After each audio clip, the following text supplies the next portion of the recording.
preference. A judgment requires someone to be wrong. So, if someone says to you, do you want chocolate or vanilla ice cream? You want chocolate because vanilla is a bad, bad flavor. Naughty vanilla.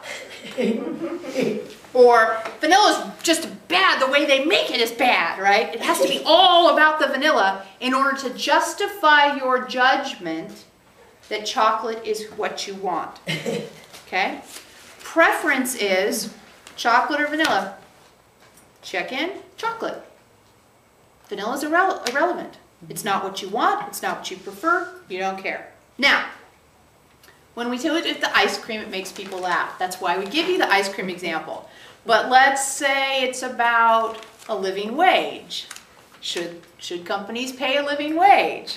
All of a sudden it's, well, of course they should pay a living wage because if they don't, they're bad employers. Or, well, they can't pay a living wage because if they pay a living wage, it's XYZ. All right, all of a sudden, someone has to be wrong for you to be right. Instead of just going, you know, I've looked at the issue and I believe X. Done. Just a sec. Yeah. Done. Preferences are the high vibrational way to set boundaries because they don't require you to get worked up, to bring the past and the future into it, to be triggered, to be at the edge of your edge in order to say, this is what's true for me. And this is big. If you consider yourself an infinite immortal soul doing a series of lifetimes, right? Just because today vanilla isn't your choice, it doesn't mean that next lifetime vanilla won't be your choice. And if you have decided, you see, that vanilla is bad now, you have to heal that in order to do vanilla later. Every judgment creates something that has to be healed in order to experience the other side of the coin. Now, you may not always want the other side of the coin, but if you do, you're making it harder on yourself to do. And a lot of these situations aren't as easy as slavery or you know, whatever. Drastic ones, maybe you can say, I never want to be a slaver. I'm clear. I'm a higher vibrational being. If I had slavery in my life, it's in the past. I'm not interested. Okay, great. That one, maybe you could get away with. You can have a judgment, but it's a slippery slope. So if you start getting into, well, it's okay to have a judgment about this, then the next thing you know, you have a judgment about gay marriage, and you show up as a lesbian in the next lifetime. Guess what? It's going to be a real rough lifetime to sort that all out. So you better look at your shit really, really quick, because if you don't, you think it's hard enough already. Don't make it harder by creating energetics that you then have to heal because you need to justify your position in order to state a preference because of habit or fear or. So this is incredibly liberating. State preferences and don't require anger, habit, divisiveness in order to feel safe having a position that you own. It also makes it a lot easier if you change your mind. You know, if vanilla is a really, really bad flavor and you make a really big stink about how bad of a flavor vanilla is, and then a year later you realize that you don't like chocolate so much and you start thinking vanilla looks like a good flavor, and then you want vanilla, everybody who was there that day goes, what? You want vanilla? You said vanilla! And you're like, oh, I can't have vanilla either, so now what am I going to do? Because those are the only choices. Preferences. And you can state it that way. This is my preference. Who can argue with that? Well, you're wrong. Okay. If you need me to be wrong, but this is what I prefer. And see, prefer is this nice little vague place. It's momentary, right? I prefer it now. It's not cast in concrete. Why? Because you're not cast in concrete. You're changing every second. So you don't want to cast yourself in concrete. You want to give yourself that freedom to be who you truly are as you evolve and change. Who you truly are in this moment is a being that states preferences. Judgments don't serve you. All about choosing for consciousness and exploring within yourself places that you're unconscious, where you're habitual, where fears are running their patterns. And as you choose for consciousness, a couple different things happen. One, you start using a different part of your brain. As you start using a different part of your brain, it starts sending different signals into your physical form. Those different signals that are being sent in the physical form start to give you more control over how your body presents, how your body experiences the world.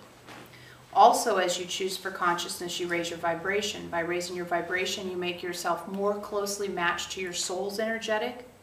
And by getting the past and the future out of the moment, you allow yourself that space we talked about for your soul's insight to come in and give you access to the Akashic records, so you don't have to run your lifetime based on your limited mind, but you can run your lifetime based on the soul's information. We're helping people get off of the fear-based operating system and onto the consciousness-based operating system, and in between those two states is where you are, which is called the messy middle ground, which sometimes you're conscious, sometimes you're unconscious, sometimes you're oblivious, and sometimes, boy, you really know what's going on. And we try to give tools and opportunities for people to really observe where and how they're interacting with others, whether it be physical structures, the world, people, jobs, dogs, cats, you name it, and how those interactions can be used for personal growth rather than be all about what that person's doing wrong or that person's doing right. So those are the things that we focus on, and that we try to give tools and guidelines around how to move through that. Because really what you're doing is you're in a process of evolution. You're evolving out of the Homo sapiens space into the Homo spiritus space. Homo sapiens is a fear-based existence, whereas Homo spiritus is a consciousness-based experience. It's often called ascension. And you're not ascending out of the body, as many people have erroneously understood that word to mean. You're actually allowing the soul's energy to ascend through the body and fill you. The soul isn't somebody who's taking you over. The soul is your expanded self that has all of your lifetimes and all of your time between lifetimes, all the time before you started having lifetimes, everything about you, including access to the Akashic records and other souls, that a portion of that soul has been allocated to this lifetime. And what we're hoping to help you do is to be able to embody the extent of the soul that was allocated to this lifetime. Most people run about 18%. Most of the people in this group are in the 40s now. There'll be a big jump, and they'll go from 40s to 70s soon, we expect, with this fear thing that we've been tending to.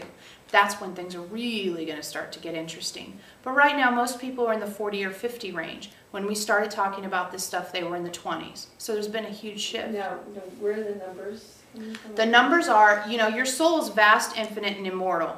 There's no way you can stuff an entire soul into a human body. It doesn't need an entire soul. Your human life does not require the entirety of your soul. But there's a percentage of your soul that has been allocated to be experienceable in this lifetime. And we're talking about the percentage of that section that you're currently experiencing in this incarnation. And that percentage, like we said, for most people is somewhere around 18. Maybe 15. Some people it's 12. But in that teens, most of the people who regularly come to this group are experiencing something around 40. Some are experiencing more, some are experiencing less. And no, we will not give you your numbers. You'd be here all night. And then it'd be just a mess. Just take it as a generalization. Most of you have doubled. That's good enough, right? Right.